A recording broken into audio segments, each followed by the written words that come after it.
Magandang araw po sa ating mga tagapanood at tagapakinig. Bumabalik po ang The Breaking Point on a special afternoon episode dahil special din po ang ating bisita ngayon. Napaunlakan po tayo ng ating pinakamamahal, paboritong-paborito po natin, na abogado natin sa COMELEC, Attorney Elenita Julia Tabangin Kapuyan from the Office of the Regional Election Director, COMELEC CAR. Welcome to the show. Maraming salamat, Miss Malen. Magandang umaga po sa inyong lahat. Opo.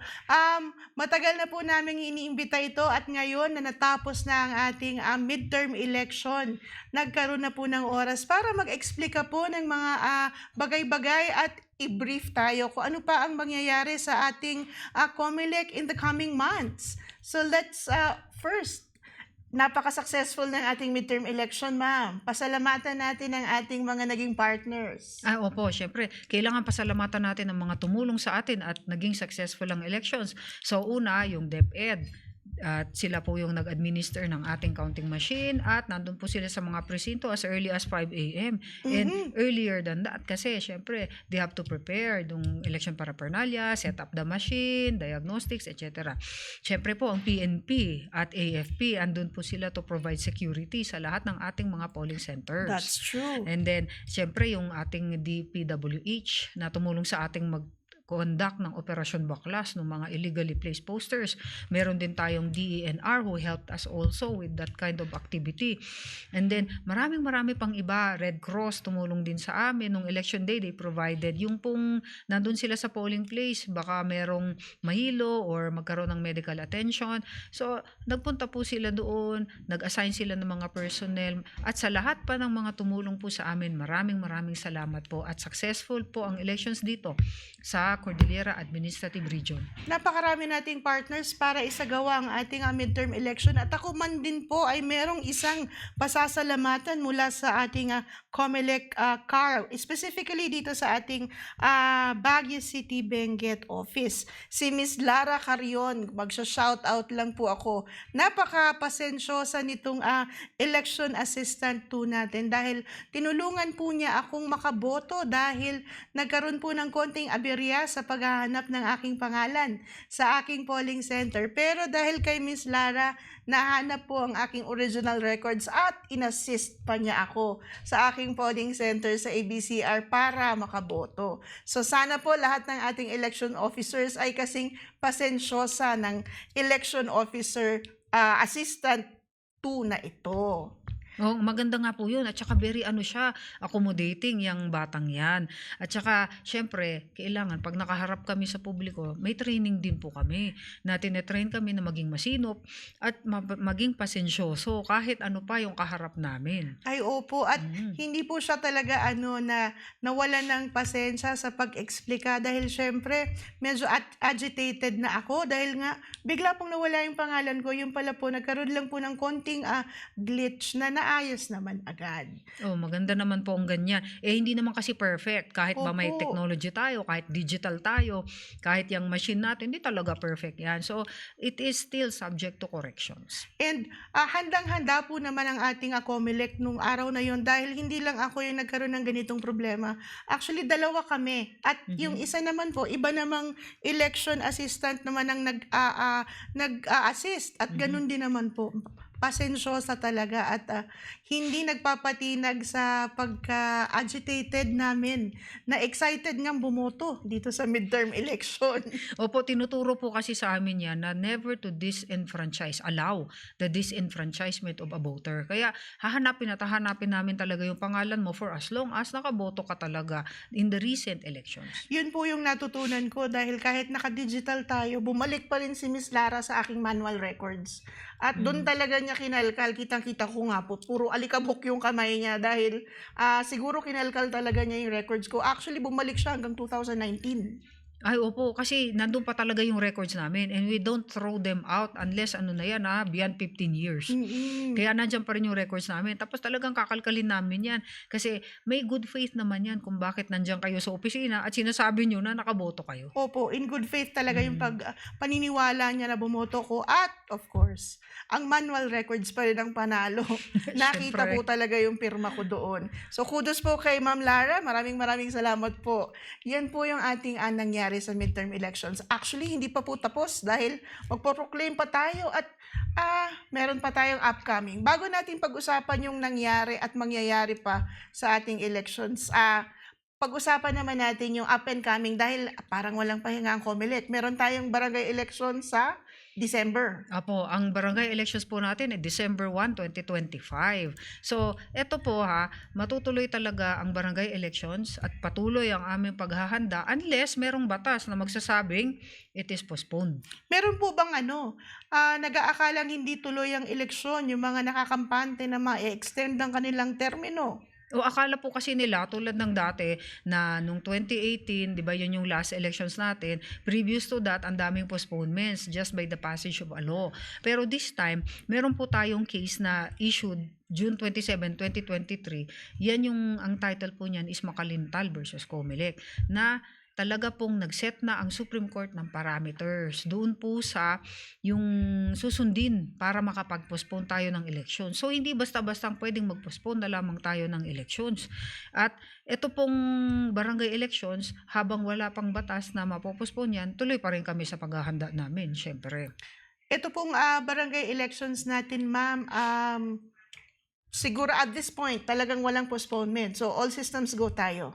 Syempre po, all systems go na talaga tayo dahil nag-release na ang COMELEC office ng COMELEC Resolution 11132 at yan po ang calendar of activities in the conduct of Sangguniang Kabataan Elections and Barangay Elections. So yung synchronized mga yan. gustong tumakbo sa SK at sa barangay, maghanda-handa po tayo dahil tayo talaga ay magkakaroon ng eleksyon. Ano po ba ang kailangan gawin? Halimbawa, as a voter, ano po ang kailangan natin paghandaan? Dahil baka magkaaberya kasi meron tayong ruling sa COMELEC na 2 consecutive na hindi ka bumoto, ligwak ka sa listahan, deactivated ka kumbaga. So, ano po ang magiging SOP natin ngayong December?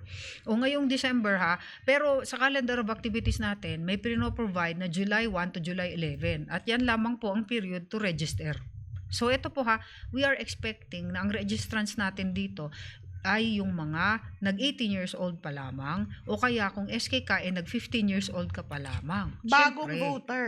bagong voter ito kasi there is already a presumption na karamihan ng mga voters bumoto na noong midterm election noong May 12. So you don't need to renew anymore yung election election records. Ngayon ito po meron tayong period na 2 months. So starting July and then August of 2025. Ang process lang na ibibigay ng COMELEC dito ay for deactivation, inclusion and exclusion of voters, the cleansing of the list of voters, correction Cleansing of the entries list. only. Talagang yun ang tawag natin nun? Oo, Cleansing. nililinis lang lilinisin kung sino yung mga nag-transfer na o kaya dead na, wala na sila, so naging OFW, so lilinisin.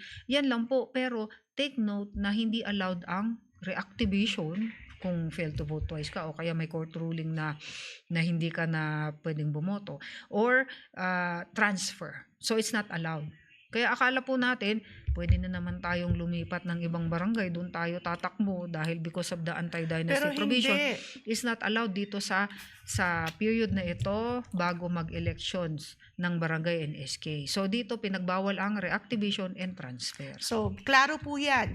Magkakaroon ng registration sa ating COMELEC July 1 To 11. to 11. Pero para sa mga new voters, yung mga kaka-18, yung mga bata na pwede nang bumoto. O paano daw yung matanda kung 40 years old na pagkatapos Kasi first time niya? Pwede pa rin naman. Kung gusto mong magrehistro at matagal ka nang walang pangalan, pwede naman. Pero yung reactivation ang hindi pwede and transfer.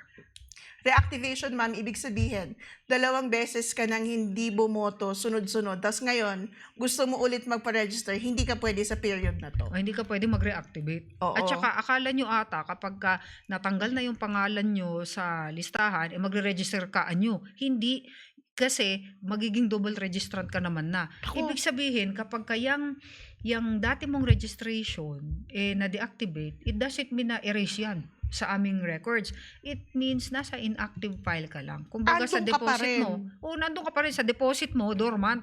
Ganun ang labas. Pero hindi ka active. So, you need to file for reactivation para maging active ka ulit. So, forever po ang pangalan natin sa COMELEC. Yun po ang sinasabi ni Madam. Sa COMELEC may forever. Hindi ka nga lang active.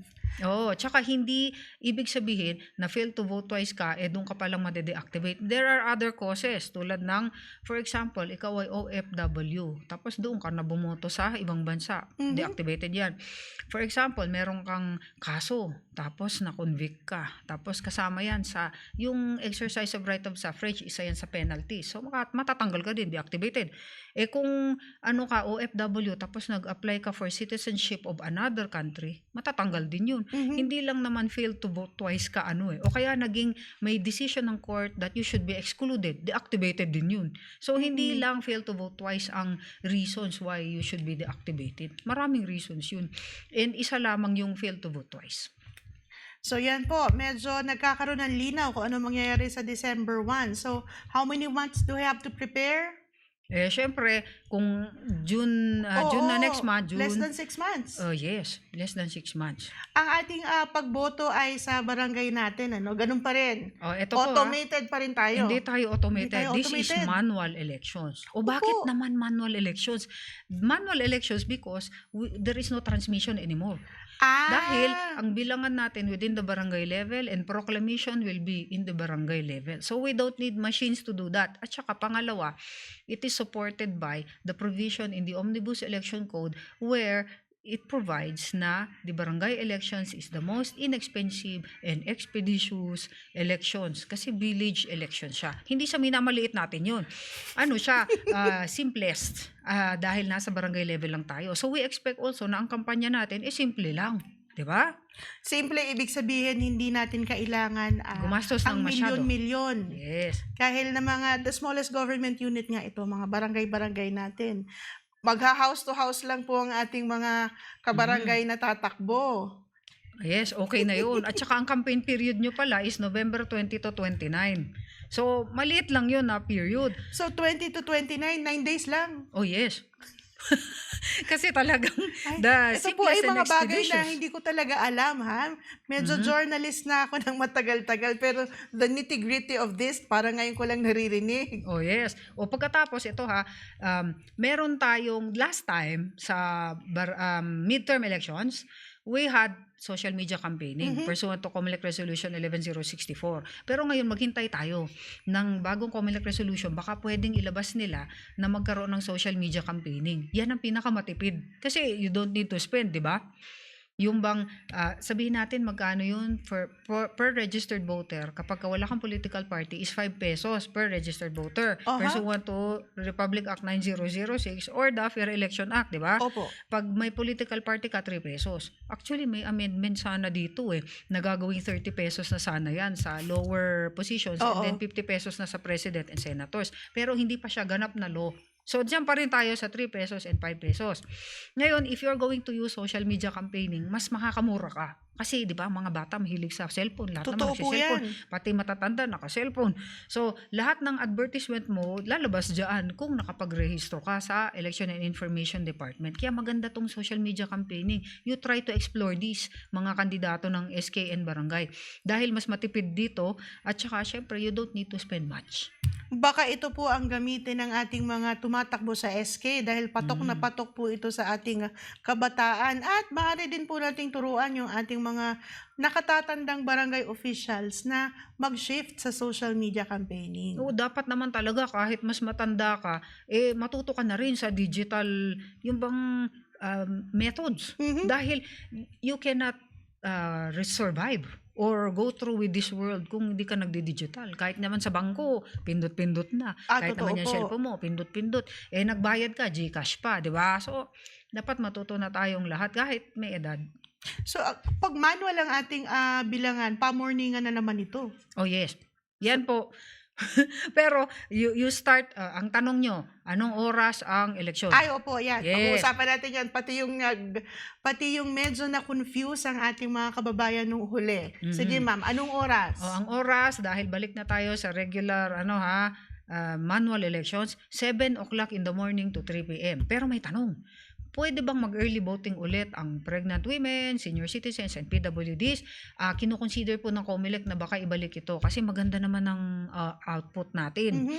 Yung turnout natin is, for Region CAR is 1,428 na nag-avail niyan. So maganda, di ba? Yung early voting Oh, ito, yung early ha? voting, yes. Yung oras na mas Na maaga. 5 to 7. Yan, maganda naman. Tapos sa entire Philippines is 4 million plus ang nag-avail. So, ibig maganda. sabihin talagang may nangangailangan at may gusto mag-avail. O, yun nga lang, di syempre, Ay, ito na. may mga nagsabi naman na it was a good idea. Second, it was only the COMELEC who thought of that. Maganda naman.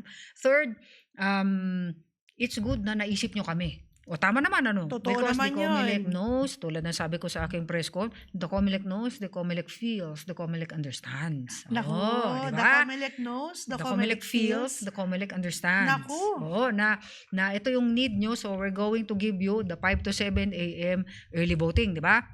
O ngayon, ito yung naging effect naman. Hindi pala kami naglagay ng cut-off period doon sa 5 to 7. So parang for example, 6:30 nag-cut off na sana kami para tapusin na lang lahat ng PWD seniors and disabled by 6:30. Kasi biglang nag-overlap na siya ngayon, dumami yung mga, lalo na sa Abra po, dumami yung mga seniors. Biglang dumami, ba't ang dami ng seniors?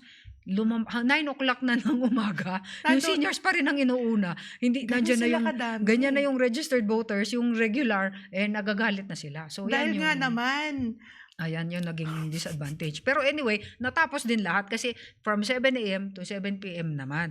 Pero this time, from 7 a.m. to 3 p.m. lang po tayo. yung doon, sa balik barangay. tayo dun sa dati na sistema, yes, 7 balik to tayo. 3. Tapos 3 p.m., bilangan Yan na. Pag 3 p.m. na, bubuksan na nila yung So, ballot box. Announce yung balance. I-announce, Ganon. tapos itataras nung nasa tally board, tapos yung poll clerk nagsusulat sa election return. Nakakamiss yung ganitong Oh, i-calculate ginagawa, yun. Pero barangay level lang naman to, kaya baka mas mabilis. Mas mabilis siya kasi hindi naman entire Baguio City or entire Philippines, kundi per barangay. So, yung pinakamalaki siguro tulad ng Irisan, yun ang medyo matatagalan. Opo.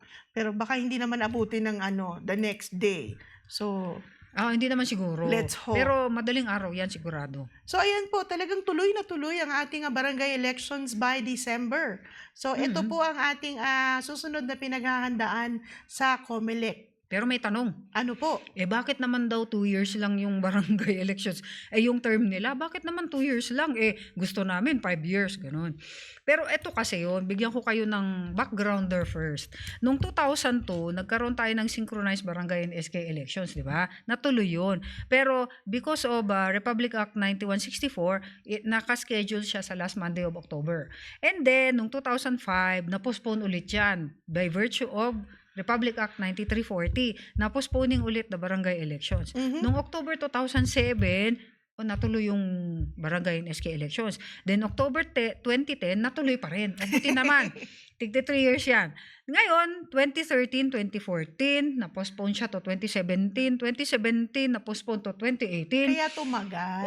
Noong May 2018, sa wakas, natuloy din ng barangay and SK elections. And then, dumating na tayo sa 2020, na-postpone ulit at sinabing December 5, 2022, ang next elections. Pero, ito, na 11462 Republic Act ang tawag dito, first Monday of December 2025 and 3 years thereafter. Ngayon, if you are able to recall sa Constitution, sa last part ng Constitution, at saka sa Local Government Code, ang sinabi, officials can only have 3 years, di ba, na term?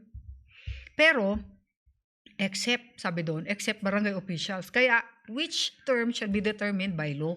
Kaya, nakalagay palagi doon sa postponement, diba sa law, na ang term ng barangay officials is 3 years. Yan. Reckon from ganito, and the next 3-year term na naman, doon tayo magkakaroon ng election, 3 years thereafter.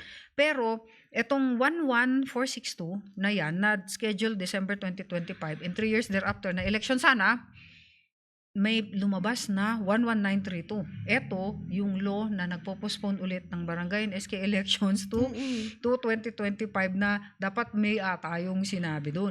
Pero, biglang nag-file si Atty. Macalintal noong October 17, 2022. Ito yung sinight natin kanina. Yes, ng petition na sinasabi unconstitutional yung law na yan, postponing barangay and SK election. So bakit? Because you have realigned yung budget dapat para daw sa barangay and SK elections, pinunta nyo sa COVID.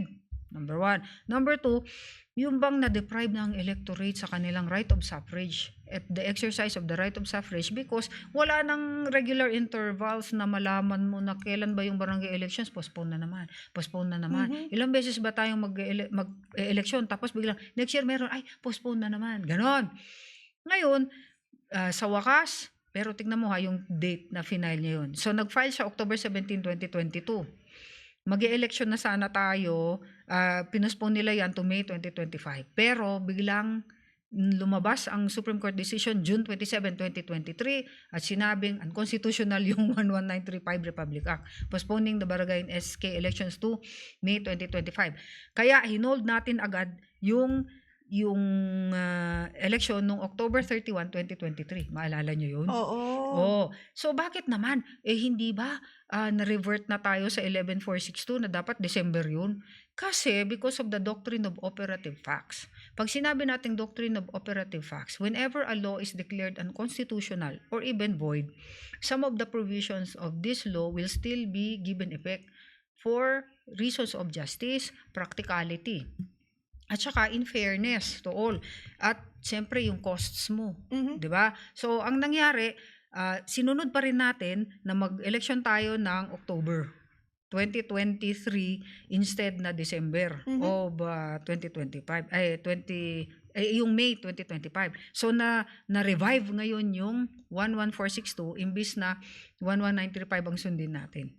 Kaya yun yung effect niyan. Tapos ang effect din yan dahil na-revive yung 11462, 2 years lang talaga yung naging term nung barangay officials because yung next elections natin provided by law 11462 na Republic Act is December 1st Monday 2025.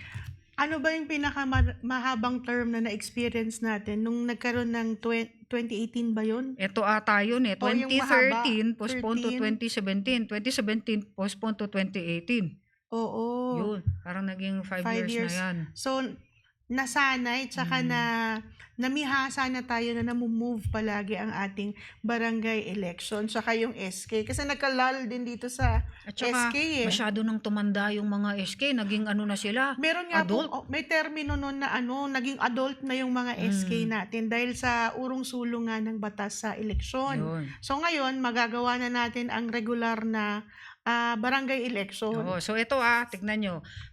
Because of this, na ba tawag nito, yung ruling ng Supreme Court noong June 27, 2023, Makalintal versus Comelec, sana lahat ng SK at saka barangay officials, pag-aralan nyo to, may parameters na sinet ang Comelec, ang Supreme Court para makapag-postpone ka ng barangay and SK election. So, hindi tayo basta-bastang pwedeng mag-postpone ngayon. Ang number 1 is, syempre, there must be periodic intervals of the elections which must be certain. Hindi yung uncertain. Yung not long enough. For example, yung 2013, 2014, 2017, ilang beses nang na-postpone yan. Hindi mo alam kung kailan na magkakaroon ng eleksyon. So, it must be regular and not unduly long. Yan ang sinabi. Not Number unduly 2, long. it must be for reasons which are substantial, compelling, and important. Hindi yung, we're just going to use that for COVID measures. At saka, election fatigue daw. Napagod ng mga taga-Comelec na mag-hold ng elections. Mga ganon. Opo. At saka, para makafocus daw ang Comelec sa election na isa lang at hindi sa dalawang Multiple, election in a year. Mga ganyan. Pagkatapos, sinabi pa na makapag-implement daw ng projects ng mga barangay and SK officials. Total, sila naman ang sanay mag-implement ng So, ito COVID ang mga measures. rason. At saka, yung COVID measures daw, sila naman daw ang sanay mag-implement niyan. At saka yung projects nila daw, para matapos, sige, bigyan natin sila ng panahon. Third, dapat daw, yung authority ng government must always come from the will of the people or the electorate, hindi sa gusto ng Congress. Kasi 'di ba, Congress lang will pass a law, so postpone na yan. Yan ba ang gusto ng mga tao? Hindi ba nasa Constitution yan na the Philippines is a democratic and republican government. all government authority emanates from the people. 'Di ba? Sovereignty resides in the people and all government authority emanates from them. Mhm. So dapat ang authority ng government must come from the electorate. Yan ang sinabi, hindi from the what Congress wants. Hindi yun. And then, syempre, number 5, hindi mo ba dapat ma-violate ang Constitution. At saka, yung right of suffrage ng mga tao, you should not deny that to the people. Kaya, matagal na hindi sila nakakaboto ng barangay elections. Okay lang ba yun? Di ba dapat it must be regular and irregular intervals, not exceedingly long. Yun. So yan ang parameters na dapat ma-meet kung gusto nyong magpa-postpone ng election. So ngayon, here comes Senate Bill 2816. Mhm. Itong Senate Bill 2816 is authored by Senator Amy Marcos. Ang sinabi dito, bibigyan daw ang mga barangay and SK officials ng term of 4 years. Every 4 years yan na election. Second, hindi na daw sasabay yan sa sa synchronized elections ng national and local elections, hindi na sasabay yung BSKE, barangay and SK elections. Ano na lang talaga yan, hiwalay para daw, so that COMELEC can focus on the elections, makapag-concentrate daw kami. Mhm. Parang election fatigue din ata yan. O then next, meron pa yung so that the long-term and medium plans daw of the barangay can be implemented. O yan. And then, to deepen the understanding of national and local issues. Yan ang sinabi. Yun po ang nilalaman noon. Oh, yun, ng 2816. Kung magiging law man ito, yan ang magpo-postpone ng barangay and SK elections natin ngayon. Pero take note, meron magfa-file ng petition sa Supreme Court at sasabihin, i-attack nila yung constitutionality ng law na yan kung maging law man itong Senate Bill 2816. At may oras pa tayo. For example, ngayon May, June, July, August, September, October, November, December, may 7 months pa para maka-decide ang Supreme Court, 6 or 7 months para sabing unconstitutional yan. Kung yan po ang magiging Scenario. ang senaryo or ang journey naman ng itong eleksyong ito. Dahil bawat eleksyon po, may it be presidential, midterm, or barangay, may kanya-kanyang storya. Pero nga, since hindi pa nangyayari, we assume that we will have an election. Oh, yes, we will have an election. Pero kami sa COMELEC, syempre, kung ano yung pinapagawa sa amin, susunod lang naman kami kasi we just implement. Di naman kami makagawa ng law. Opo, tama po yan. So, titignan natin kung ang mangyayari dito sa batas na to, kung maisa sa batas nga within the next 7 months.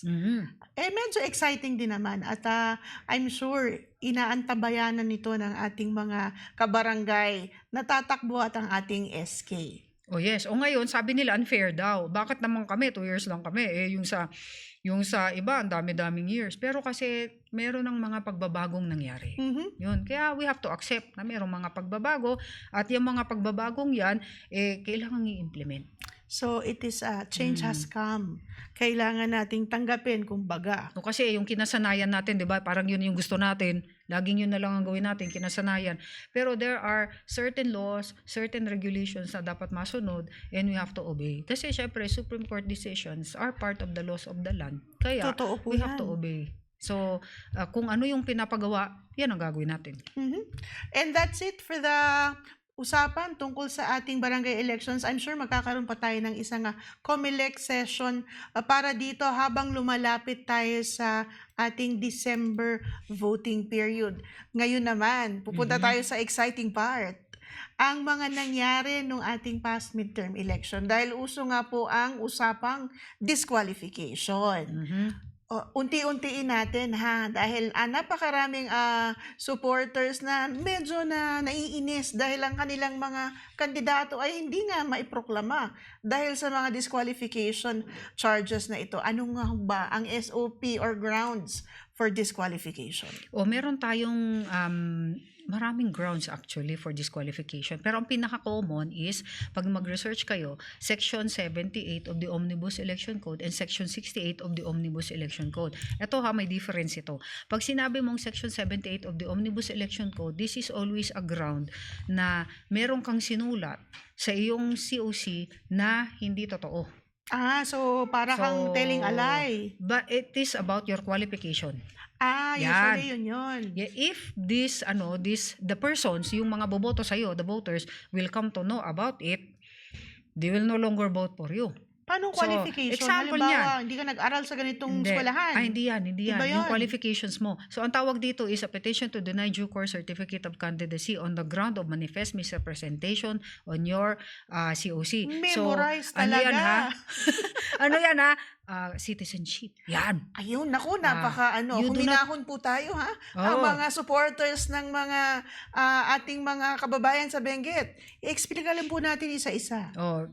Possession of you do not possess natural born Hindi citizenship ka of the Philippines. Pilipino. Number 3, hindi ka registered voter. Ay, Number 4, conviction of a crime. convicted. Oo, convicted ka sa crime pagkatapos sinabi mo, 'di ba sa oath, nakalagay kasi sa baba sa COC. Have you been convicted? Have you ever been convicted? Ay, tapos sa sulat mo, no, yung pala convicted ka. So nag-telling alay ka doon. Or I possess all the qualifications and I do not possess any disqualification. Pirma-pirma ka naman diyan. Telling alay Ayan. naman yun. Yun. So you have not been honest na dito sa oath mo merong diferensya. O kaya 'di ba merong mga ibang positions na ikaw ay you must possess a certain age requirement? Mhm. O tulad ng governor, 'di ba dapat 23 years old ka ata pagka nag-file ka hindi naman 18 years old. So pag underage ka, yun.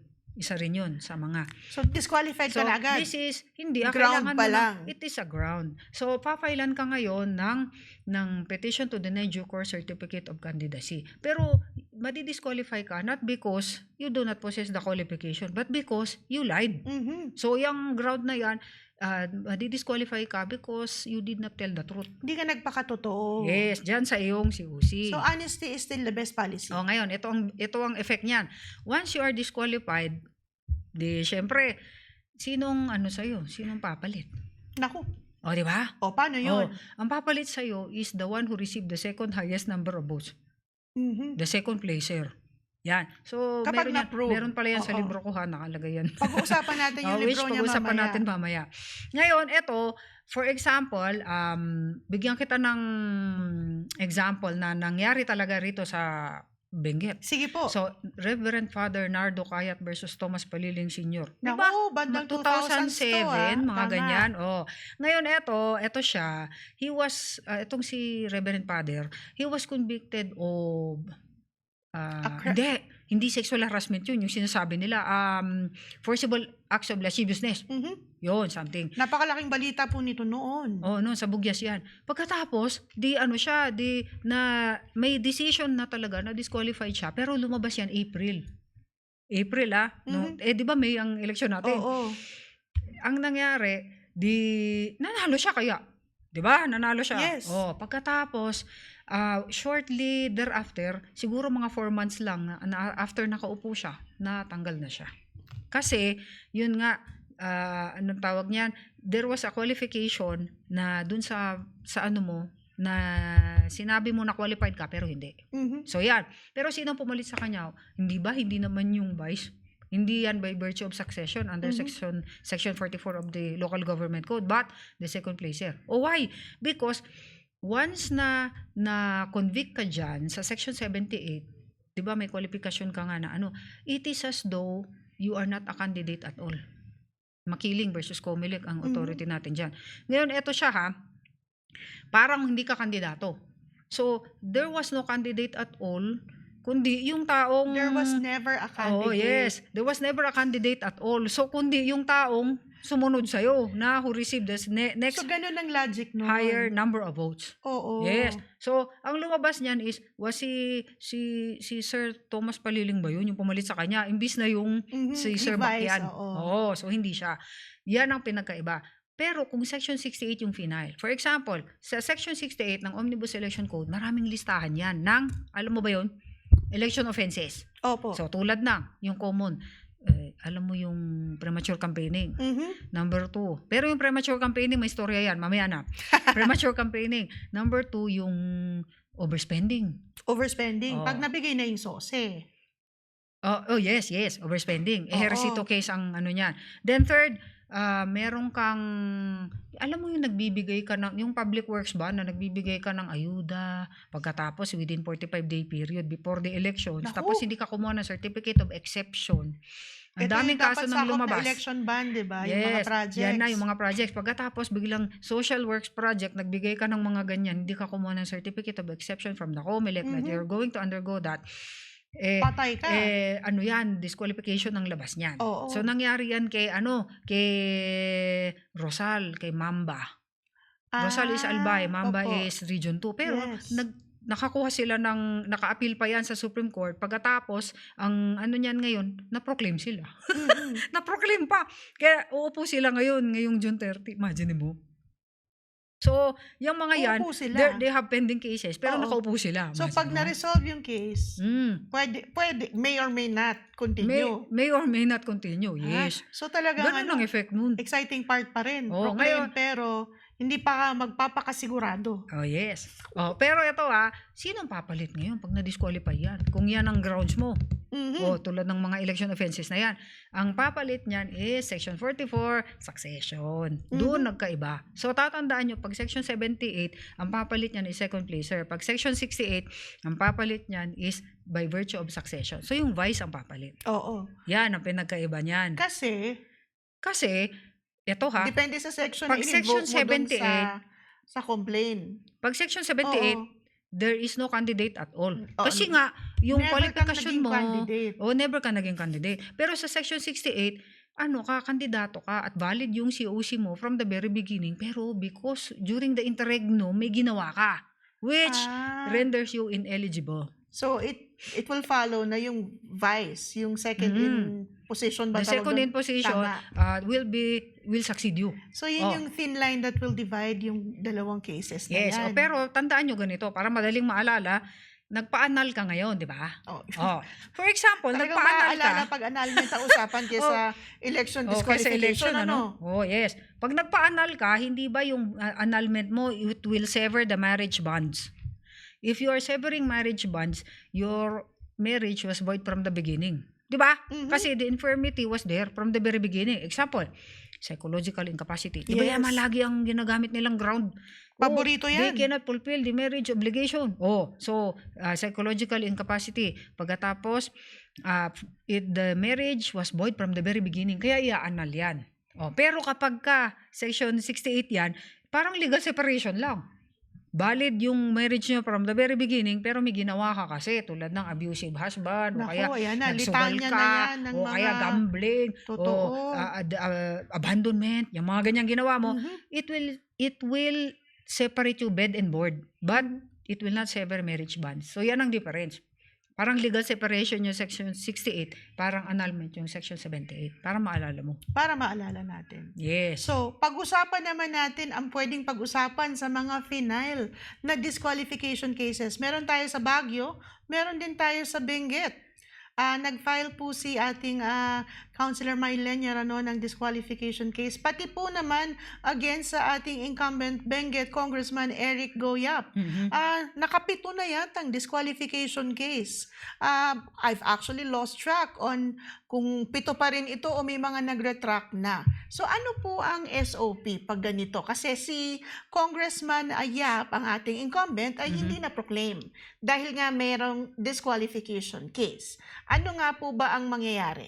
Di ba ganito po yan. Pag may disqualification case ka, pwedeng mag-motion yung taong nag-file noon ng order of suspension o proclamation. Na hindi ka maproclaim. Hindi mapoproclaim yung taong iyong kinocomplain, di ba? Na disqualified allegedly. So, ang ground niyan, if evidence of guilt is strong, meaning yung election offense na ginawa mo or you are something na accuse sa'yo is malakas yung ebidensya or yung bang there is a big probability that you have committed it. Yung mga yan. So, suspension of proclamation when evidence of guilt is strong and there is a disqualification case that was filed against you. And only a division can issue suspension of proclamation, di ba? So, anong remedy? You file a motion to lift order of suspension of proclamation sa division kung sino yung division ng COMELEC na nag-issue ng order of suspension of proclamation. So, after that, pagka ayaw, for example, negative, ayaw, you file a motion for reconsideration sa NBank ng COMELEC. Pag ayaw pa rin, you go to the Supreme Court para questioning yung legality ng kanilang ginagawa. Yun ang remedy dyan. Mhm. O pero kapag lumampas na ang matagal na panahon pero na-proclaim naman siya, ang remedy na naman ng kalaban is mag-file ka ng yung bang election protest questioning yung qualifications niya doon po sa House of Representatives Electoral Tribunal June 3rd, 15 days from June 30 or kung 15 days from date of proclamation, whichever is later. Mhm. Is Benguet in the danger of not having a sitting congressman because of these cases? Sa opinion ko po, sa tingin ko, hindi naman. Kasi nanalo naman siya. So, mas malaki yung possibility na he will be proclaimed. Proclaim pending the cases. Yes. Kasi sabi sa Republic Act 6646 Section 6. Pero ano to this is the Electoral Reforms Law of 1987. If you have a pending case and you won, this pending case will continue. So magpo-proceed pa rin yan. proceed as the cases will progress. Pero Even if ikaw you can be proclaimed. ikaw ay mapoproclaim. Mapoproclaim ka pa rin, pero the pending cases will continue. So maraming ganyan ang nangyari. Si Sir Erice sa Caloocan, may pending case yan, proclaim. Si Sir Rosales sa Albay, pending case, pero proclaim. Si Sir Mamba, naging Vice Gov, proclaim, pero may pending case. Pero itong ating butihing congressman niya, hindi na-proclaim. Kasi kailangan ma-lift pa yung order of suspension of proclamation. Okay. So pending pa yan ngayon. At nangako naman po ang COMELEC na mariresolve yan before June 30. Alright. Nagkakaroon na po kasi ng mga girian. Siyempre, hindi natin maiiwasan ang mga supporter at non-supporters natin sa Benguet dito sa ating kay incumbent Congressman Eric Yap. Dahil napakainit po ng naging eleksyon natin sa Benguet. It's one of the more exciting elections, kumbaga. Pero landslide naman yung kanyang pagkapanalo. So, ano naman? Opo, he clear won naman by na a he really margin. won. Opo. So, kailangan lang natin antabayanan ang magiging action ng COMELEC dito. Para sa ating mga kasamahan sa Benguet, mapoproclaim po most likely ang ating congressman. Hindi po tayo mawawalan ng representante sa ating kongreso. Kung yun po ang kinatatakot. Opo, hindi naman. Kasi most likely, because he received the mandate of the people, makukuha din niya yan. Paano po yung mga nag-file ng protesta tapos nagre-retract? Yun. Hindi naman po violative of any law kung nag-retract ka. Ano lang, you change your mind, so ayaw mo na. O kaya, ayaw mo ng hassle, ayaw mo ng gulo, so magre-retract ka. Okay lang naman yun. So, ganun lang po yun. Ikaw ay nag-file, tapos biglang, hindi na po.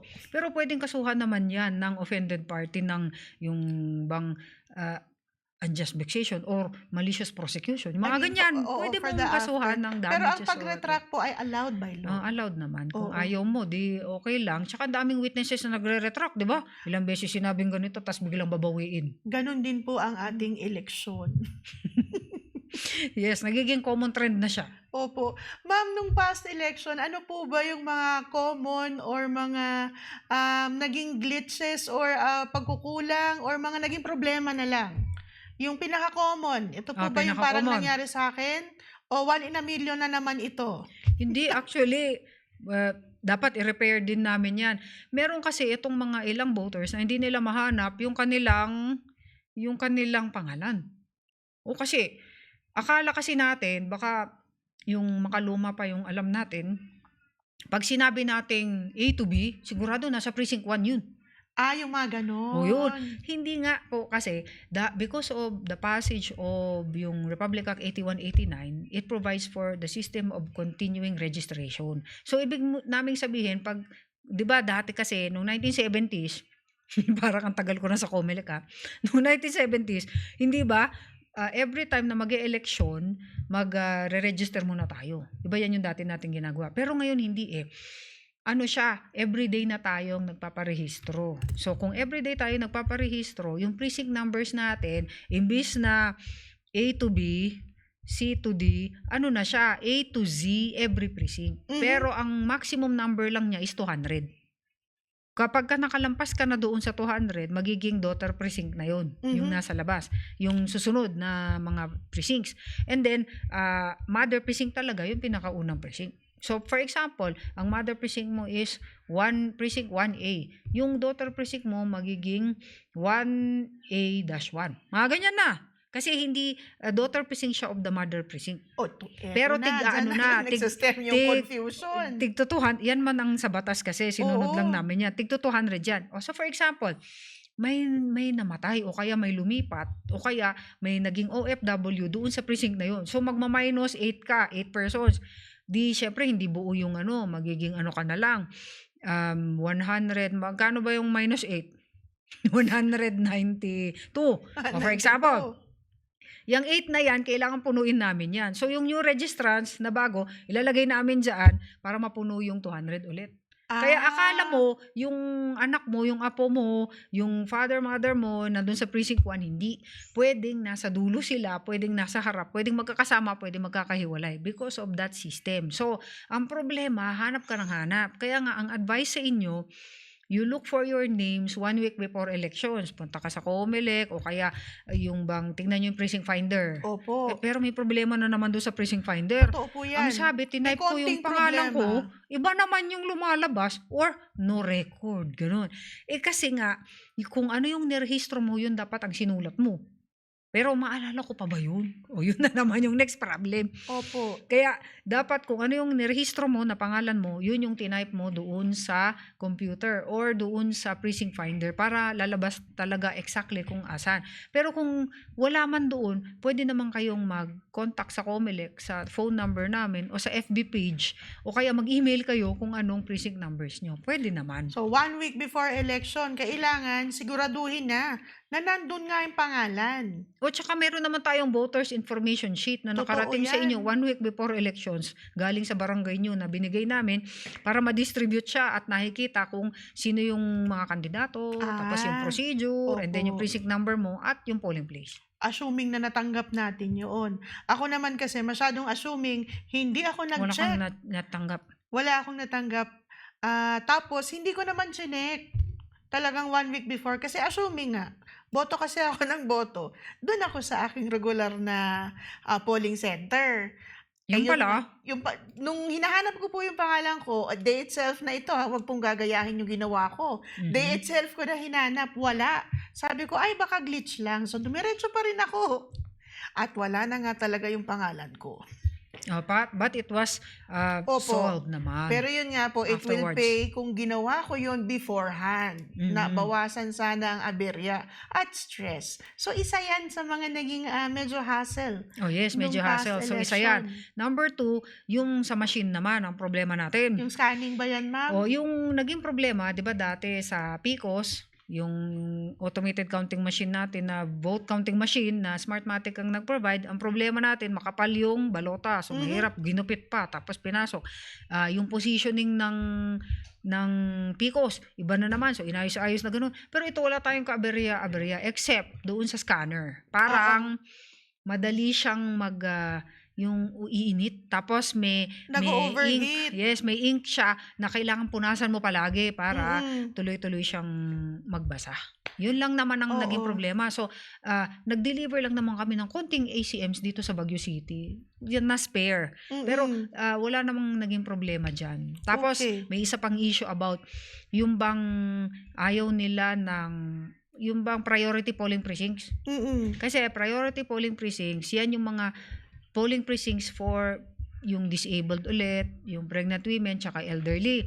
Kung ayaw niya nang umakyat, bumaba sa inyong yung precinct, di ba nga Opo. kasi dito sa building natin, sa school, akyat ka, bababa ka.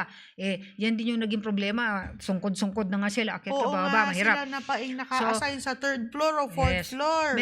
Merong priority polling precinct na diretso na sila doon na mag-vote. Tapos, kaya lang, hindi mo ma-feed yung iyong sariling balota sa machine. Sa Kasi taas. walang machine sa priority polling precinct. Walang machine. Yes, dun. So, ang gagawin, kukunin yung balot mo, ibababa nung mga nag-a-assist. Mm-mm. Pagkatapos, isi-shadean mo. Pagkatapos, Silang mag-aakyat. iaakyat doon, i-feed na lang nung Tapos Board of resibo Election yung makikita Inspectors. mo. Wala na rin. Wala Hindi na mo rin. na makikita kasi hindi ka naaakyat doon eh. So, you will execute a waiver na nakalagay, I am allowing other persons, specifically the DESO, mga ganyan, to insert or member of the board to insert my ballot instead of me. Oo. Ganyan yung waiver So na yun ang gagawin ano, mo. yun ang Parang ayaw nila. solusyon pag ayaw mo nang umakyat dahil may mga Mm. nakasabay akong senior. Maka-wheelchair, Opo, may nandun ganon. sila. Kaya lang, um, inakyat sila. So baka Inakyat kaya pa yun rin. ang rason kasi nga baka masyadong maraming rekrutitos at pinagpasahan na lang nila na akyatin talaga kahit sa third or fourth floor pa sila. At saka ayaw nilang iba daw tao ang magpasok ng balot nila. Parang Oo diskumpiyado nga po. sila. So So, hindi po pala umakyat pwedeng pa rin talaga. isingit yung mga kababayan natin ganito doon sa pinakamalapit na halimbawa, classroom. Hindi sila pwedeng doon na bumoto.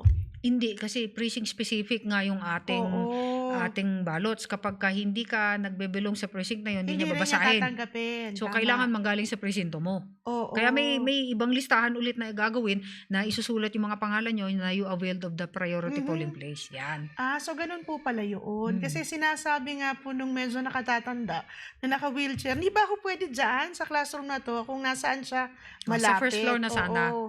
Kaso hindi nga po pala pwede. Dahil nga doon sa ganung klaseng parang system natin. Yun na nga. Yun yung naging problema doon. Mhm. Pero anyway, yan lang naman yung... Nagka-brown out po tayo sandali nung eleksyon. yes, yan nga yung sinasabi nila. Nagka-brown out. Nagkadayaan ba? Hindi naman. Wala namang mapatunayang dayaan. Oo. Pero ginagawang joke yun, ha? Oo nga po, dahil lumabas si ganito. naka-live po kami dito nung gabi ng Ng eleksyon. election day. At habang kami naka-live, syempre nawala ng kuryente. Mga 10 to 15 minutes lang naman. Tapos Kaya bumalik. lang, syempre, ang una mong iisip, paano ang transmission? Hindi naman yan magdodoble ng transmission eh. Kung transmitted na yun. Kung hindi na-transmit, Kung hindi ulit. na-transmit, di magta-transmit na. Oo. Ganyan lang naman.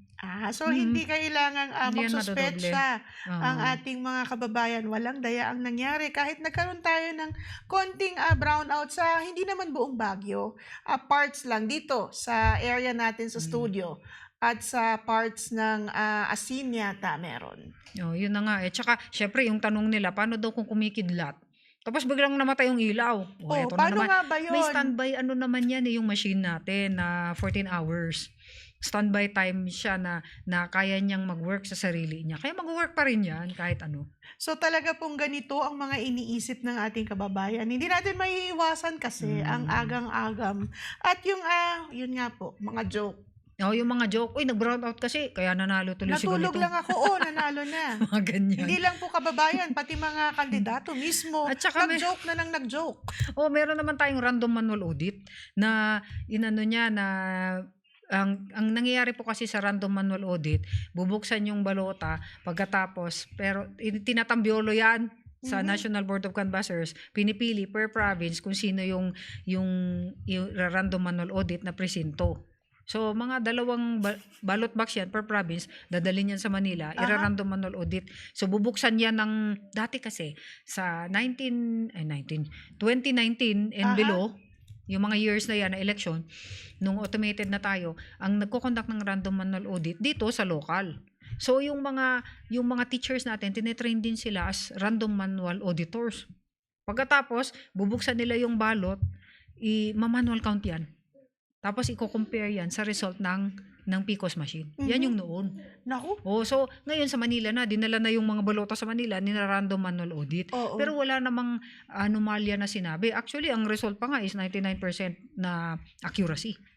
Yes. Yun nga lang, iba yung bilang kasi ng tao. Di ba? Yung bilang ng tao, with di ba kung manual ka, with the intent of the voter, you should consider the intent of the voter. Kaso nga, ang instruction nga sa botante, you shade the oval fully. Ang ginawa, inex o kaya chinek. Hindi pwede Mga yun. ganon. Kaya lang, nababasa yun sa machine. Kasi tinesting namin yan nung training. Okay yun. Nabasa. Okay yun. Ang problema yung dot. Oo. Kasi meron palang threshold yan na 25%. Pag less than 25% ka na, yung dot nga kasi isang dot lang na ganun, hindi na niya babasahin. Pero sa tao, babasahin mo yan kasi tao ka naman, so nakikita mong dot. Kaya magkakaroon ng discrepancy doon sa random manual audit. Kaya yung bilang ng tao is different from bilang ng machine. Pero sa bilang ng machine, accurate naman siya talaga kasi yung tao naman, ginawa niyang dot. Imbis na fully shade the oval. Grabe. Pero kung more than 25% ang pag-shade mo, counted yun. Napakalayo na nang narating ng ating Mm. journey sa pagboboto mula sa manual hanggang sa automated, tapos pamorningan na pag-aantay ng resulta hanggang sa 2 hours, 3 hours, meron na tayong idea kung Yes. sino. At si Mm. ma'am naman, ilang taon, dekada na rin ang tinagal sa COMELEC. 34 years is not a joke. Oo nga eh. Actually, batang-bata pa ako, 19 years old ako, nasa COMELEC na Batang-bata ako. pa rin naman si Mm. Attorney Batang isip. Tabangin Kapuyan. Nakakalimutan ko minsan ang Kapuyan eh. Dahil Attorney Tabangin Kapuyan. 34 years in COMELEC, 34 years in public service. Oh, Hindi yes. matatawaran yan. O kaya nga yung bang ano na naman yan, anong procedure yan, alam na namin kasi syempre minomodify lang namin Oo. yung mga yung bang konting improvement Mhm. para pag in-apply natin yung law mas na. In your 34 years as a part of the COMELEC, nakagawa ka ng 2 libro. Oh yes, At nakagawa akong 2 pag-uusapan libro. natin yan. Naku, kaya napansin nyo kanina, kung ano-anong sinasabi niyang batas, memorize na memorize. Kasi ang title ng kanyang libro, Insider Notes on Election Laws. Mhm. So, wala sa kanya yan, yung mga batas-batas na yan. Pwede niyang i-recite yan parang alphabet. So, tell us Ganun ba? about your book, ma'am. Etong book, yung una, The Insider Notes on Election Laws, first edition, yan po, ang aking dyan, ang nilagay ko dyan was mga fundamentals ng Mhm. election. So, ano ba ang COMELEC para saan? Basic. Oh yes, ano naman ang mga plebiscite, anong referendum, ano tong mga recall, mga ganyang eleksyon. And then, syempre, distributed na yan sa different chapters niya. Meron yung second placer na diniscuss natin Mm-mm. kanina. Meron yung how to fill up the statement of contributions and expenditures na may sample pa ako dun. Then, meron yung 3-termer na Yes. usong-uso ngayon. 3-termer, kung paano mo i-compute na 3 terms yun, mga ganyan. And then, syempre yung common questions na OFW ka, saan ka magre-register, mga ganon-ganon. Mhm. So, nandyan lahat yun. Nabanggit Yan yung yung 3 fundamentals. termers. Oh yes, 3-termers. O, ito, may tanong ako. Itong ating si Benguet Congressman Yap, nag-assume as caretaker. Mhm. Nung namatay nga po ang si Nestor Fongwan, ako mahal na mga tao talaga itong si Oh, yes, former Congressman, Oh, Nestor sense of Fongwan. humor is very nice. Legendary. So, Mhm. nag-assume, hindi naman niya naumpisa ng term, siguro mga 2 taon. Mhm. Tapos, the following election, tumakbo. Mhm. Ngayong election, tumakbo ulit. 3 terms na ba yun? Oh yes, 3 terms na yun. Kasi, Counted. ito na yung pang third term niya. Oo. Kasi yung pong pagka-assume niya as caretaker is the same position. Mhm. Walang interruption. Kasi, Oo. di ba, voluntary renunciation for any length of time shall not be considered as an interruption Mhm. for the full term for which he or she was elected under the Constitution. Pero kasi, dyan sa kanya, walang interruption because 3 full terms siya talaga. So yun na yun. Yun na talaga yun. To claim na hindi ka 3-termer, there must be an interruption. So, meron tayong Rivera versus COMELEC case Tignan niyo, memorize niyo. na ang nakalagay, even if you are a caretaker, Oo. even if you are a de facto officer, for as long as you have served 3 terms and full term yan, it is considered 1 full term. Okay. So, klaro yan. Yes. Medyo naging paboritong tignan ngayon ang legality surrounding the incumbent congressman ng Benguet dahil eto nga po, nahaharap sa 7 disqualification case at marami ang nagtatanong, 3 term nga ba yun? Dahil yung isang term caretaker, kumbaga inassume lang. So, nasagot po ang ating mga tanong sa disqualification cases, proclamation at sa terms. Oh yes, sa Okay. terms. So, yan po yung unang libro. Basics. Basic siya, basic fundamentals yan. Pero, doon po sa pangalawang libro, which is the second edition, puro disqualification cases yun. Kaya nga, ang title niya is Insider Notes on Election Law, second edition, I am DQ. Ibig sabihin, pag DQ, disqualified. So, lahat po ng scenario ng disqualification, buong Pilipinas o Benguet Car? Hindi, buong Pilipinas yan. Naku, Kasi lahat ang na. basis ko is lahat ng Supreme Court decisions. Na halos lahat, di naman lahat. Oo. Kasi I really need to read more and more pa rin. Hindi naman, I don't stop there na yun na yun. Mga mga 40 plus cases ang nagamit natin So, dyan. the peculiar cases, nandyan. Mga Mga grounds. mga grounds for disqualification, lalo na sa Karumal-dumal na section, mga rason. mga nuisance, mga bakit dinedeclare na nuisance ang isang kandidato, Opo. mga ganyan. So, ang dami-daming, pero ano siya kasi, parang story Mhm. na ginawa ko, para siyang story. Mahilig kasi ako sa mga short So, stories naging ba. advocacy nyo na talaga ito. Bukod sa inyong regular na trabaho sa COMELEC, naku, ginawa pang advocacy Para ngayon. kasing yung bang sa voters education program namin, you need to read more para makapag-impart ka ng knowledge at saka makapag-inform ka sa mga voters. Mhm. So, nung pinag-aaralan ko tong mga to, sabi ko, bakit kaya hindi ko gawing libro to para malaman naman ng iba at maikalat ko naman. So, ginawa ko siyang libro. Sa tagal ko ba naman sa COMELEC. So, ginawa mo talagang ginawa mga ko siya libro na. Pero hindi siya makapal na libro. Actually, Oo. ano lang yan, kanipis-nipis. So, easy read, Na- kumbaga. Kung babasahin mo siguro wala pang 2 hours. Mhm. Na tuloy-tuloy, pag Oo. binasa mo lang, tapos agad. Kasi ano lang siya, there is no other purpose but to inform. Yun ang Mhm. nilagay ko doon. Oo. Mm. So, sa tingin niyo, ma'am, in your years in the COMELEC, tumaas na ba ang antas ng ating awareness sa ating eleksyon? Mas marami na bang interesadong bumoto? Awareness, oo naman. Mas mataas ngayon kasi hindi ba 80% ng ating voters turnout. So, very dati good tayo 60 lang dyan. nung nung election officer ako Oo. sa Tublay, nung batang-bata pa ako na 20 plus. 60% mataas na yun. Pero ngayon 80% na, lalo na kung presidential election yan. So, very good tayo Mataas tayo. dyan. Yes, Gusto very good nating tayo bumato. dyan. Gusto nating bumoto. Oh, yes. Pero kung sa quality of vote, hindi ko masasagot Ay, yan. ibang usapan na yan. Kasi sinasabi ng mga ibang NGO ba, yung Mhm. the quality of vote, pero wala kang gauge kasi to determine whether a vote is good or bad. Of course. Dahil, yan, nasa tao. Mhm. So, kaya nga secret balloting yan kasi hindi mo alam kung sinong binoto niya. Oo. So, wala ka dun. At saka, syempre, huwag na natin pakialaman yan, yung the quality of vote. Basta. Pero yung awareness na sinasabi mo, yes, mas aware. At saka, yung kabataan ngayon is mas aware. Panahon nga po ng kabataan ngayon at nakita natin yan sa ating mga nahalal na kandidato. Ang ating May mga mga bagong bata. opisyal. Meron tayong mga bagong naihalal na hindi natin akalain na makakapasok dahil nga po first timer at of course yung youth vote na patunayan natin na may youth vote tayo. Speaking of youth vote, gusto ko palang i-encourage Ayan na. ang barangay and yung sa barangay and SK elections, yung mga SK.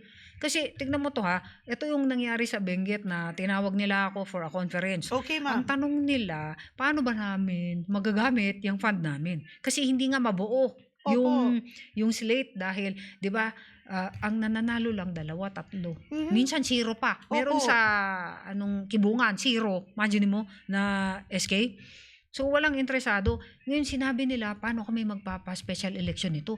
Kami na lang magko-conduct. Hindi nga pwede kasi it has to be COMELEC which has sole jurisdiction to conduct special elections for SK. At saka hindi na DILG ngayon. It is already COMELEC.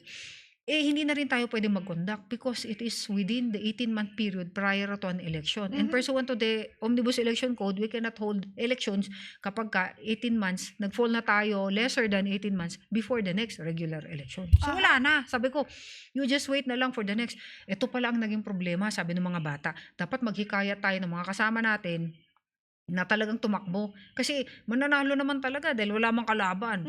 So para mabuo natin yung slate, tapos pagka nag-o-taking na tayo, magamit natin yung fund na yun. Kasi yung hindi SK fund. magagamit yung fund pag hindi kompleto Hindi yung kompleto slate. yung slate. Naku, Kaya we need to conduct sayang. special elections. Hindi na natin mako-conduct because yung period na yan is less than 18 months So before it's the next regular crucial elections. for the youth to run in this SK election period kasi ma-underutilize ang pondo kung hindi kompleto. Babalik yan sa National Treasury. Oo. Ayaw natin yun, di ba? Sa Gusto Benguet nyo, naman, paano kailangan magamit yun? ang lahat ng 14 municipalities ay magkaroon ng SK para ma-utilize ang pondo. Kailangan daw buo yun, according to them. Kaya nagkakaproblema sa nagkakaproblema. Benguet. Yes. Dahil pag nawala ang isa, babay sa pondo. Kahit daw quorum, pwede na yun, sana magamit. Kung nag-quorum ka, ilan ba yun? Di ba 7? Oo. Wala Wala pang dalawa lang.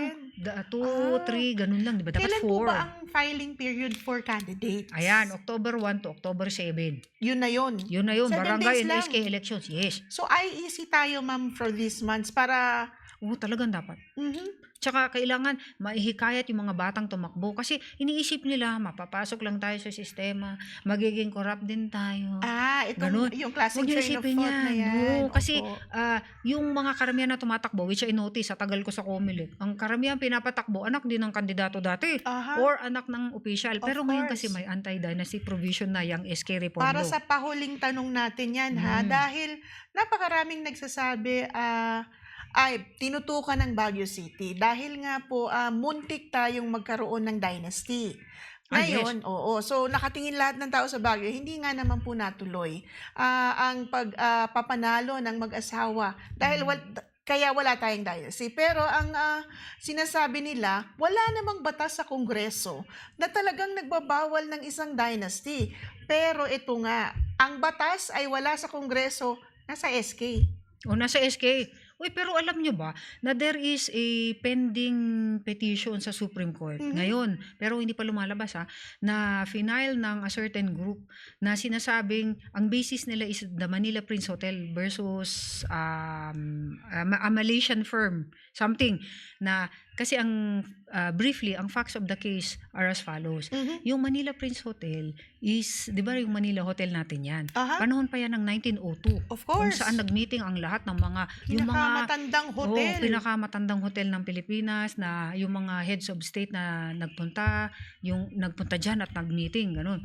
Ipa-privatize na daw yan at ang Mhm. highest bidder is a Malaysian firm. Imagine mo yun?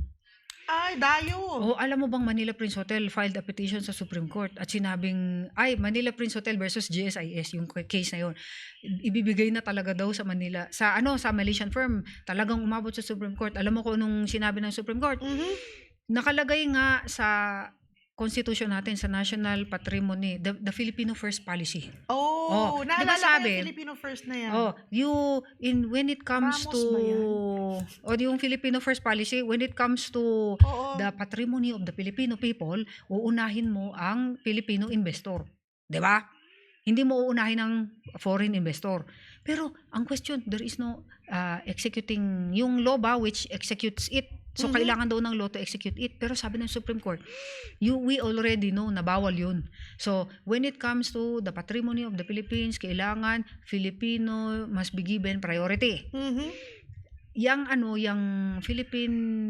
Manila Hotel has always been part of the heritage of the Filipino people. Mhm. Yun, it is already part of the Philippine history. Kahit And hindi siya therefore, declared na heritage site. kaya siya, that is considered A national cultural a national heritage. cultural heritage. Therefore, kailangan mag-apply ang Filipino First Policy kahit walang executing law. Yun ang Mhm. sinabi. So, yan ang in-apply ngayon itong group na to. Aha. Kalimutan ko yung pangalan Basta, Pinagsamang batas yan ng um, ating NHCP at of course ang ating NCCA para protektahan ang ating mga heritage sites. cultural heritage sites.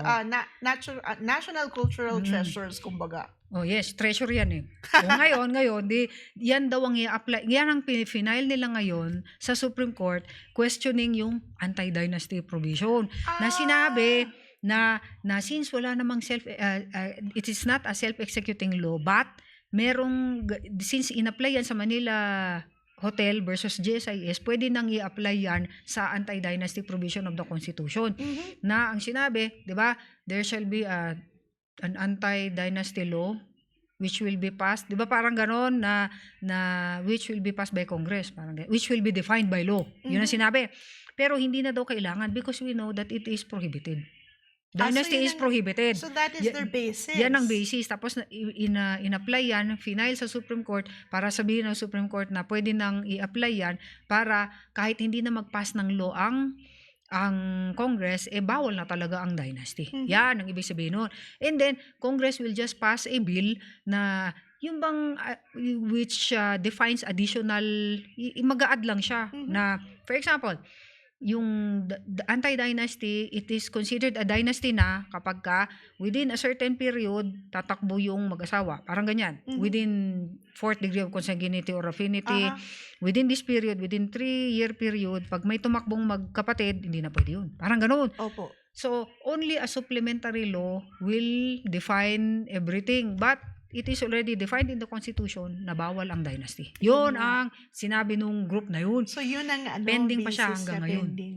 So baka sakali, hindi natin alam kung anong mangyayari dyan. Pero the irony of it is that the SK mahigpit ang ating maganda naman anti-dynasty yun. law. Pinaghihigpitan natin ang mga bata, pero ang mga nakakatanda, tignan naman natin ang naging resulta ng ating eleksyon sa buong Pilipinas. Talagang nagkakaroon talaga ng dynasty. Kitang-kita natin sa Senado, sa Kongreso, sa ating mga munisipalidad all over the country. Nagkaroon ng study dyan dahil sa kakulangan ng batas, dinefine ito ng mga political scientists and we call it obese and thin dynasties. Depende sa dami ng kamag-anak na nakaupo sa pwesto. So pag obese dynasty, ibig sabihin ay isang clan nyo na po ang nandiyan. Isang clan. So yan na po ang naging definition ng political scientists sa kawalan nga po ng batas sa Kongreso. So dito po sa atin sa Cordillera, meron tayong 2 obese dynasties na. At mapalad ang Baguio City na hindi natin napayagan ang pag-umpisa nga po ng isang political dynasty sa ating syudad. So that's the anti-dynasty law sa SK. At yes, makikita SK. na naman natin yan implemented ngayon. Oh, yes. So kapag for example, ang father mo siya yung barangay captain, incumbent, di ka pwedeng tumakbo as SK. Oo. Kasi relative. So, Kaya yan. kailangan tumakbo ka sa kabilang barangay. Kaya lang di ka makatransfer ngayon kasi wala tayong So transfer. bawal pa rin. Wala kang transfer or reactivation wala kang panalo sa period na COMELEC. to. Yes. Kaya maganda naman yung pagkagawang Opo, yan. And that totoo. is to give chance to others na pwede kayong tumakbo. Marami po nga pong umaalma dahil nga po napakahigpit ng batas na ito sa ating barangay. Pero kung titignan mo sa Kongreso, sa Konseho, ay hindi naman pinapansin. Those are the ironies that we have now. Pero overall, we are excited sa ating upcoming barangay elections at nagpapasalamat tayo, nagkaroon tayo ng matiwasay na midterm election. Kahit na meron tayong mga konting glitches, ay karamihan pa rin sa atin ay nakapagboto. At sana nanalo ang ating mga kandidato. At saka makikita nyo naman po yung result na talagang yan yung gusto ng mga tao. So, the voice of the people is the voice of God. Vox Populi, Vox Dei. At ang sabi mo nga kanina, the COMELEC feels, the COMELEC knows, and the COMELEC understands. Marami tayong pag-uusapan in the coming months dahil ang ating voters information campaign ay hindi naman tumitigil. Hindi, continuous nga tayo. Kaya lagi meron akong radio and TV program palagi so that we can disseminate information. So, open po ang Fridge TV, pati ang North Luzon Monitor para sa ating upcoming information campaign, lalong-lalo na ang paghikayat natin sa ating mga kabataan sa Benguet na tumakbo bilang SK. Oh yes, kailangan naman. Tsaka iniisip kasi nila, wala daw silang pera. Di mo kailangan yun pag bata ka, di ba? Hindi naman masyadong... Hindi pa ganun kalaki ang yes. kailangan mo. Kailangan lang po ang puso natin na magsilbi. Na gusto mong mag-participate. Yun lang naman. And I'm sure ang ating mga kauupong mga opisyal, ang mga uupong opisyal, I'd rather, on June 30 will help our youth to really campaign and urge them to fill up the SK slots, especially in Benguet. At syempre, sa Baguio City na rin, wag po tayong mawawalan ng pag-asa o ng interes sa ating SK because ang dami nating mga bagong mga kandidato at mga tagapagsilbi na talagang nag-umpisa naman sa SK. At saka may tanong din sila kung bakit, nagtanong kami sa mga, di ba sa early voters, yung mga seniors, tinanong namin, bakit kayo bumoboto pa? Para ito sa kabataan. So, Yun lagi ang natin sinabi. sinasabi, ang kabataan talaga ay pag-asa ng bayan. Ngayon po, ma'am, parting shots, ano po ba ang gusto niyong reminders hanggang sa ating muling pagkikita dahil hindi po ito ang huli. Meron tayong mga COMELEC episodes dahil tuloy-tuloy nga po ang ating public service.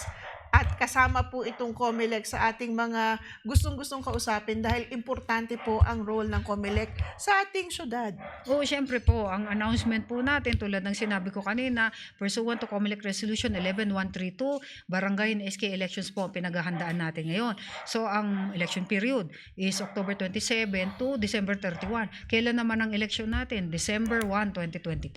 So, kailan ang filing ng certificates of candidacy? Ang filing yan is October 1 to 7.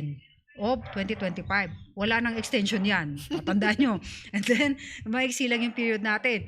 And then, kailan naman ng campaign period? Siyempre, November 20 to 29. Tapos, kailan ang filing ng SOSE? December 31. Sose, ito yung para doon sa 2025. mga ito sa midterm. Uy, kaya lang, baka may tanong ulit kayo. Sabihin nyo, kailangan bang mag-file ng SOSI ang barangay NSK candidates kahit nanalo, kahit natalo? Kailangan, syempre. Lahat po ng tumakbo. The law does not distinguish Republic Act 7166, which is the law which provides for synchronized elections and other electoral reforms. Kailangan, it does not distinguish any candidate. Ang sinabi, all candidates. Hindi sinabing those who won only will file. Hindi At saka yung the one who won cannot enter upon the duties of his office kapag ka hindi ka nag-file ng SOSE. So, ang SOSE po deadline is December 31 for barangay and SK elections. Oo. Pero for the Yung midterm ngayon, elections, June 11. June That 11. is 1 month after the elections na Yes. midterm. So, aabangan natin ang SOSE ng ating mga tumakbo. Kaya lang, ito lang ang dyan walang penalty pala. Wala ba? Yung ang may penalty, yung regular election na national and local elections, they have a penalty, administrative fine of 1,000 to 30,000 first offense. Second offense, 2,000 to 60,000, depending upon the discretion of the commission. Ngayon, if you have failed to file 2 SOSEs na 2 beses ka na ring tumakbo, you will be perpetually banned from running for public office. Yan ang ganun po parusa. grabe yun. Yes, that is pursuant to COMELEC Resolution 9991. Bawal nang tumakbo. Yes, yan ang parusa. O ngayon, paano yung barangay? Pero kasi sa 7166 Republic Act nakalagay, except barangay officials. Kaya, Laging may except. tulad din ng term nila, except barangay officials, nga. which shall be determined by law. Special talaga ang ating mga barangay Yes. official, May it be sa eleksyon o sa batas. Kaya tignan mo yung mga yan, hindi na sila nagsi-file. Pero kailangan nyo pa rin mag-file. Kasi mali nyo, biglang may lumabas na law na biglang you will be barred from running for public office pag di ka nag-file ng SOSE. Ang SOSE ba So, ay you have to open to file. the public? For example, sa amin sa media, gusto namin Yes, makita. it is open to the public provided meron tayong ine-erase lang or binablacken out na yung mga personal circumstances nila because of the Data Privacy Act. Pero But pwedeng, you can secure a pwedeng copy. silipin, pwedeng Yes. tingnan. Okay, open ng SOSE. Ating mga kababayan, kung curious kayo, kung sino ang pinakamalaki o pinakamaliit na ginastos, Yes. magpunta tayo kay Madam sa opisina niya ng June 11 at makikita natin. Oh, yes. Napakaraming din. reminder. Sige, Sa ma'am. lahat ng mga kandidato na tumakbo sa regular elections natin nung May 12, you have to file your SOSE on or before June 11, 2025. Lalong-lalo na po dun sa mga nanalo, curious tayo sa SOSE nyo. Pati po dun sa mga tumakbo. So, lahat po yan ay kailangan nating isubmit sa COMELEC. Oh yes, kailangan. Pagkatapos, syempre, pag last day for example, di syempre nag-submit ka na. Yung mga iba na hindi nag-file after the last day, 1 day late ka lang, may nangyaring ganun, the COMELEC office will no longer accept that. You have to go to Manila and doon kayo magpa-receive. Please be on time. Yes. So Napakaraming reminders ni ma'am talaga. Sa tagal niya sa naman. COMELEC, para siyang teacher. Oo naman. So, parang puro reminder si madam. Reminders. Kaya, syempre, vote on election day, December 1, 2025. At eto po, walang tigil nga po ang ating kampanya. Parang hindi tayo nagpapahinga dito sa Fridge at sa COMELEC dahil mukhang all year round na itong ginagawa nating campaign. Walang katapusan sa IEC dahil nga po, ang eleksyon ay importante. May it be barangay, midterm, and of course, yung presidential natin. At pinapangako po natin sa Fridge TV at sa mga bumubuo ng North Luzon Monitor na tayo po ay palaging magbibigay ng mga public service announcements through our episodes and of course, aid our partners in their information dissemination campaigns. Para sa araw na po ito, maswerte po tayo at paunlakan ang ating imbitasyon from our COMELEC and we will have more of these as the months roll by. Apo. Maraming salamat po, Malen Katahan, for the breaking point. Thank you, ma'am. Uy, thank you rin. Diba? Saan Marami tayo rin lang? yung